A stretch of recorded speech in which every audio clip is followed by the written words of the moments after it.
Thank you all. I'm very honored to be here. It's actually my first commencement speech, so I'm very honored to be able to be with you and talk to you all today. I really wanted to say something insightful and something inspiring. And one of the challenges that you have in any kind of presentation is that people only retain 25% of what they hear. So if you look at this group in here, it's as if only the folks in this lower pew over here are understanding and remember what I'm saying. And so they retain 25%, you can't control what 25% they retain. So keep that in mind, but here it goes. I really want to talk to you about today is passion and possibilities. And if you think about passion, it starts with knowing yourself. One of the things that we do in Genesis Healthcare is something called the predictive index. It's sort of called PI. It's sort of like the Myers-Briggs. It's sort of a personality profile. And I've worked with Dr. Temple, and we are going to make it available to all the graduates. So as I talk about this today, make sure that we follow up and that you all can think about taking the PI yourself. But what the PI does is it says, who am I as a person? And it rates you sort of in 4 categories. The categories are A rating, which is, how do I operate? Is it about me, the individual, or more about the team? The B tells about how I deal with processing. Do I like to process with others, or do I like to work alone? The C category is how I deal with change. Does change stress me out? And the D deals with formality and procedures and rules. And there's no right or wrong PI, but what's important about the PI is knowing what it says about you as an individual and how to leverage those strengths. So if you look at my PI, I like change, and I'm a change agent at Genesis, and we've worked very hard to do that and to reposition the company. You look at my D factor, my formalities, and playing by the rules. And just to give you an example, when I go down a road, a stretch of road, and there's a double yellow line, and you have that car in front of you, the speed limit's 30, the car's doing 25. What do you do? Well, for you with a high D in the formality, say, double yellow line, I can't cross. Well, for me, that's a suggestion. You know?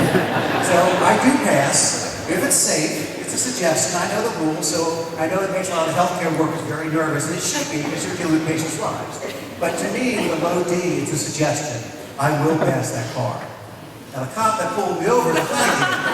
So it doesn't always work out in terms of your personality and how it fits a particular situation. But if you think about your personality, you apply it to the workforce. When I first graduated, I worked for a company. I was an accountant.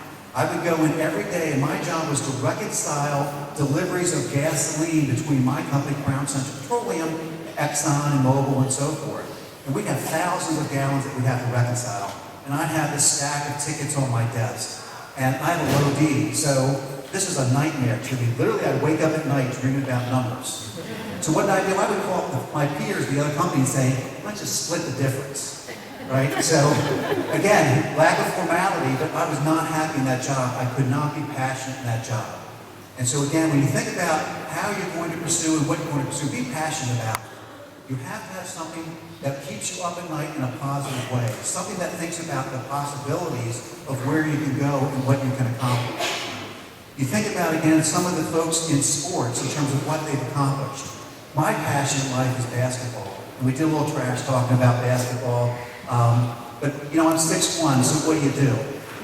Right? You have to look at what your strengths are and how to figure out how to apply the strengths to a situation. So when I'm playing, there are other guys who are 6'1", they have endurance, they have speed. I ran track at Duke, so what do?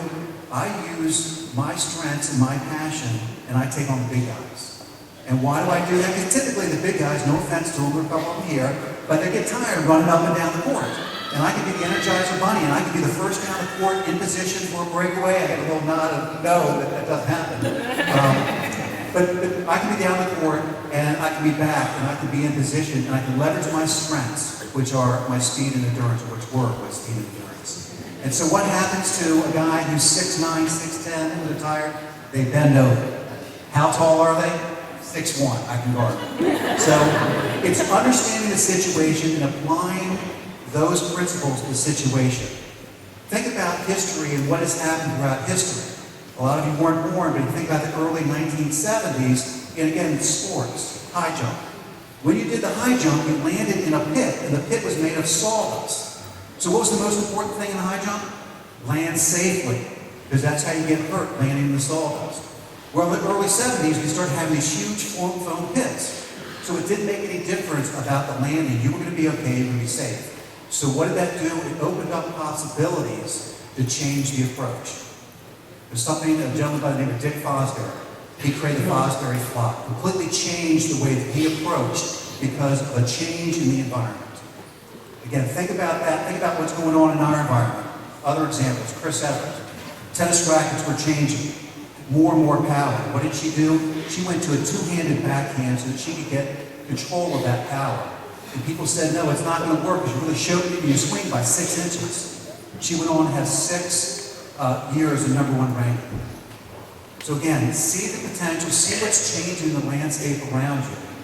Take advantage of those. If you look at industries, companies that have not taken advantage and seen what's going on in the environment, used to be an airline called Pan American, Pan Am. Right? Some of you all remember that. They own the airlines. Gone today. Used to be a company called Howard Johnson's Hojo's. Right? We used to stop there in the orange roofs and you'd stop and have a meal. Hojo's didn't realize that people, when they're traveling, did not want to stop and spend that time from their travels. Hojo is gone today. There was a company called IBM. IBM said, hey, we make computers. We don't care about that software thing. So some guy named Bill Gates created software in Microsoft. So again, think about the opportunities that are in front of you and how you take advantage of it. A company that does it well is Apple Computer. What's Apple? Well, they're cool, right? They've created the iPod, the iTouch, the iPad. They've created the experience that when you go into an Apple store, it's not just about buying the Apple, it's about the experience. So you've got a lot of opportunity and a lot of potentials out there for you all. What I'm saying is find those passions, find those potentials. And I know you can't just say, hey, the heck with school, the heck with my job, I'm just going to pursue it. You have to balance it. Dr. Temple mentioned I started 11 companies. The first companies I started was when I was a full-time employee, but seeing the potential. I said, hey, you know what, we operate nursing homes. Nursing homes operate 24 hours a day, 7 days a week. Why can't we offer a benefit to the employees and have vending machines? I said, hey, that's a good idea, Dan, go do that. So nights and weekends, I ran a vending company. We had a nursing shortage. I said, hey, why don't we start a nursing company? Good idea, Dan, start that nights and weekends. We started that company. So you can have the opportunities. You can pursue your passion. You can see the potential without taking the full-scale risk. Dr. Temple did mention I did take the lead. I started a company that was actually called Bill Me Later. We started that company, and when we started, it was really vaporware. We were out selling on the potential of what we could do. We delivered the product. We actually became a very large retailer for helping international commerce, and the company was actually sold to eBay for $945 million. There is potential out there. So again, see the opportunities. I would also suggest that the folks that you're graduating with today, the folks that you have gone to school with, are your other potential opportunities. You don't know where these folks are going to end up, what they're going to do, what they're going to become. So I would suggest stay connected to Harcum. Stay connected to your friends and your fellow students. You never know how that may play out in life as things go on, and you want to build upon that network. So again, think about the potentials. I know it's a tough economy out there. I would add a thought that says, the economy is sort of like the ocean.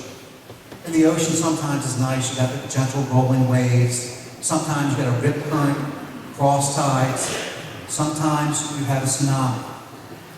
And you have to think about how we can survive in this ocean of economic uncertainty. And the person who survives the best today, you know who that is? It's the surfer. Why? Because he's riding on top. And he's riding the waves. But he's not riding the wave that's on him today. What he's doing is looking 10 to 15 yards behind him to the future of the wave that is coming, to plan for that wave, to see the potential. And then he starts preparing by paddling so that when that wave comes there, he matches the speed, and he's riding the wave, he's not getting crushed.